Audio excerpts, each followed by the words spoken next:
Hello and welcome to Moving Iron Podcast. This edition of the Moving Iron Podcast is brought to you by these great sponsors. Axon started out of a passion for keeping agriculture moving. Imagine having 100 years of tire and wheel knowledge in your back pocket the next time you sell a piece of ag equipment. To find more or become an Axon dealer, please visit axontire.com. This podcast is also brought to you by Valley Transportation. Valley Transportation has been hauling ag and construction equipment across the country for the past 33 years. Call Parker at 800-657-4910 or go to valleytransinc.com for all your trucking needs. At Valley Transportation, our goal is to help you reach yours. This podcast is also brought to you by Ag Direct. No matter how you buy your ag equipment, from a dealer, auction, or a private party, Ag Direct can help you finance it. You can even apply online at agdirect.com. Learn more about your financing options at agdirect.com. Moving higher in the 21st century. Hard-working people working hard for you and me. Moving higher, time and time again. Through the years you'll find us here. Moving Iron. Hello and welcome to Moving Iron Podcast. Marcus with Chip Nellinger. This edition of the Moving Iron Podcast is brought to you by Axon Tire, helping dealers move more iron for the past 100 years. For more information, go to axontire.com. Valley Transportation has been hauling ag and construction equipment across the country for the past 33 years. Call Parker at 800-657-4910 or go to valleytransinc.com for all your trucking needs. At Valley Transportation, our goal is to help you reach yours. And no matter how you buy ag equipment, from a dealer, auction, or a private party, Ag Direct can help you finance it. You can even apply online at agdirect.com. Learn more about your financing options at agdirect.com. Chip is with Blue Reef Agri-Marketing out of Morton, Illinois, and Chip's nice enough to come on and talk about what's going on in the markets. And man, I'll tell you, this cold weather, Chip, my tongue froze up there for a second and couldn't say Blue Reef Agri-Marketing correctly. That's all right. It's a mouthful at times. What do they say? Just doesn't matter what you call me. Just don't call me late for dinner, right? That's right. Exactly. All right, man. So let's take a look at some weather situation here. So out there in Illinois where you're at, you guys got about a foot of snow. I guess talk about that a little bit and what that event looked like. And did you get, was it moisture rich snow, or was it that, fluffy, dry snow? Yeah, it was on the fluffier, drier side. We had been, on the dry side. We'll take the moisture.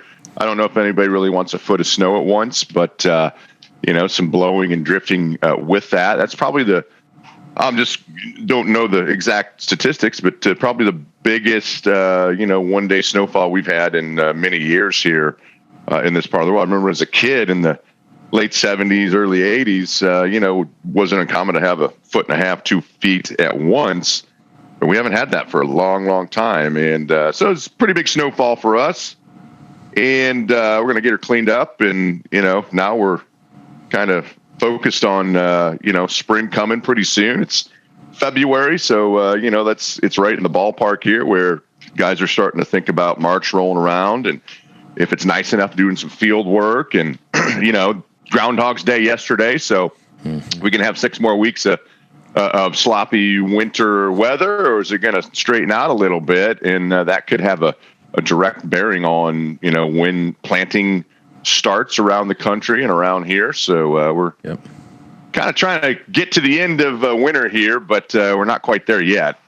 Yep. All right, so the last couple of days have been some pretty big selling taking place, and last night in the overnights there was some pretty significant selling, like this kind of continued through. Soybeans are down 7 to 12 cents, corn was down 4 to 6 cents, and wheat was down 5 to 7 after what happened during the day. And you just across the board just had a huge swing in what was going on there, and I guess the dollar shot up to over about 175 points or so overnight. So I guess you take a look what's going on there, Chip. We had a pretty good run going, and then we had a couple days of selling here. And is it just profit taking that we're looking at here, or is there something bigger out there that's looming on the horizon? Yeah, I think profit taking, especially in the beans. Here in a little less than, or I guess right at 2 months time, the bean market's rallied $3. Pretty straight up the last $1.50 of that as well. So, markets kind of historically want to take or get towards a 45-degree angle of ascent or descent, and we got way above that in the beans, got a little bit ahead of ourselves. And, you started to see that yesterday at the highs. We shot up there about 5:30 in the morning yesterday. The bean market rallied 20, 25 cents within a matter of a couple minutes. And that brought in some profit taking. And wheat and corn kind of started that out. Beans then kind of, still closed pretty strong yesterday, but we've seen some profit taking in the overnight. Nothing really changed. I think maybe there's been a sense that there's a little bit of de-escalation maybe between Russia and Ukraine, and maybe that an invasion is not necessarily immediately imminent. I think that kind of maybe relaxed the wheat and the corn market yesterday. And, the tremendous run higher, the bean market, quite honestly, needed to have a little bit of a break. And we're starting to see that. It's not unhealthy to have these breaks along the way in a bigger, longer term bull market. Outside markets also playing into that. You mentioned the dollar. There's been a lot of volatility there. The stock market has had a 3 or 4 day rally, but now, it's back in sell mode again. And the overnights, see some fairly aggressive selling in the stock index futures here in the U.S. And so, good excuse here this morning after a long run higher in beans especially, but corn, pushed up and challenged contract highs as well. Let's take some money off the table and, kind of reevaluate things. In the bigger picture, though, I don't think much has changed. The world is still focused on South America. Their production estimates continue to shrink. Their weather is not a great forecast, fairly arid, fairly hot, over the 10-day period. So they're not going, ending their season on a real great note down there. Harvest is slowly advancing in Brazil. Been a little bit too wet in areas of the north, kind of possibly affecting yields, affecting quality, possibly affecting soy oil content there. The market's looking ahead to this February crop report that we've got about a week out. And, we'll get an update, probably most importantly, on world numbers. But I think the market is kind of trading well beyond what the USDA is going to say there. USDA usually takes a measured approach, and they have been dropping those South American estimates. But I think the market is well past where the USDA is going to put those projections. And so, kind of back to the fun and games of outside markets, maybe a little bit negative here in the very short run. And longer term, world supply has shrank, but you can't go higher every day. And we're seeing a little bit of a correction here. Mm-hmm. And I would expect that correction would eventually find some support here, especially if you'd happen to push March corn, down closer to $6, trading about $6.15, $6.16 right now. I think anywhere close to $6, you're going to find a lot of end user, good commercial buying.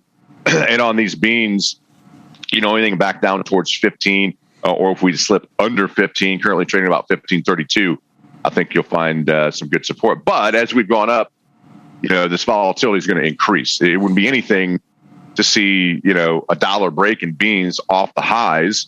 You're already 50 cents into that, nearly from the highs overnight yesterday. And, when you get to these levels, you typically see $1.50, $2 swings in the bean market. And even if we haven't seen the highs yet, you're going to see a great increase in volatility in here. So that should be something we expect over the coming months is big swings like this. I think this is only the start of it. Yep. Okay, so let's talk about energy for just a minute. When you look at what's going on with the energy market right now, oil's down over $1. Front month contracts are down over about $1. You've got obviously this natural gas situation. Article I read this morning had to do with Europe's hoping that they don't run into an energy crisis with the winter. They've kind of got a reprieve from some cold weather, and Russia's still sending some stuff via the pipeline in Russia or Ukraine across the way. So they've bolstered that a little bit. So they're hoping that they have enough, but that's never hopes, never good strategy. So I guess as you take a look what's going on in energy right now, what are your thoughts there? Yeah, I think a lot like the grain markets. Crude oil's had a huge run higher here. kind of got up close to that $90 level. Natural gas, as you mentioned, has had a big run higher as well. And in my mind, I think, and we've talked about this on podcasts, that, you look at crude oil market, look at that chart, and that'll tell you whether the U.S. has inflation or not. And, certainly, December, we were trading in the low to mid 60s. And, I think at the highs yesterday, we fell just shy of $90. So that is what the only thing you need to know about inflation right there. Now, like the bean market, it's been pretty straight up. There hasn't been really many major corrections in the oil market for the last, $20, $25. Could you correct this thing $5, $7, $8? Absolutely. And still, maybe eventually be on the way to $100 plus crude oil. And, some of it's structural, some of it, is real. Some of it's money flowing in. Some of it is the rapid shift to green energy. There's been kind of a, disinvestment in, the energy, the traditional, carbon-based energy markets. And, natural gas kind of all of a sudden has a bad name to it, right? It's harmful for the environment. And, crude oil producers are having a tougher time getting financing. And, you what the end result of that's going to be, right? Yeah, they're not going to produce as much. And so it shouldn't be a shock that this is, where we end up, and throw some, bullish things in there. The Russia-Ukraine tensions, the cold weather in Europe, and, shutting coal and nuclear power plants down. And all of a sudden we have an energy crisis. And, it seems like some awful smart people seem shocked at that. But, on the other hand, it almost seems like it's orchestrated in a lot of regards to speed this green thing up a little bit. But I think same thing in the energy markets. We got a problem started. Look at crude oil. As long as it stays, in the 70s and doesn't, maybe break $80, say, in the short run here, I think it's just going to be a break that gets bought. And, there's nothing to say that the uptrend has been broken yet.